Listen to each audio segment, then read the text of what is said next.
நான் கற்றுக்கிறதுக்கு நிறைய பேர் இருக்காங்க, எனக்கு முன்னோடி நிறைய பேர் இருக்காங்க, எனக்கு மோட்டிவேஷன்ஸ் நிறைய பேர் இருக்காங்க.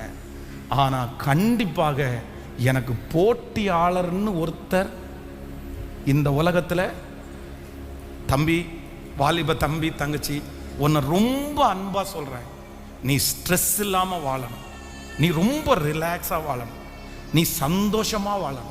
நீ அப்படிதான் அழைக்கப்பட்டிருக்கிறவன். இந்த அதுக்காக தான் ஆண்டவர் உன்னை அவ்வளோ தூரம் படைச்சிட்டு உன்னை எப்படி ஆண்டவர் நடுக்காட்டில் உன்னை விட்டுருவாரு? எப்படி உன்னை ஸ்ட்ரெஸ்ஸோட வாடுறது மாதிரி? நீ எதுக்கு தற்கொலை பண்ணிக்கணும்? நீ எதுக்கு நான் சாகணும்னு ஆசைப்படணும்? ஒன்றுமே கிடையாது. நீ எப்படி வாழணும் அப்படின்னு, இந்த யாரும் எனக்கு போட்டியாளர்கள் இல்லை அப்படின்னு மட்டும் நீங்கள் நினச்சிட்டீங்கன்னா போதும், உங்கள் வாழ்க்கையை நீங்கள் எப்படி வாழ்வீங்க அப்படின்னு சொன்னால் சந்தோஷமாய் வாழ்வீர்கள். ஹல்லேலூயா. கைகளை எல்லாரும் உயர்த்தி ஆண்டவரிடத்துல கேளுங்க, ஆண்டவரே எங்கள் ட்ராக்கு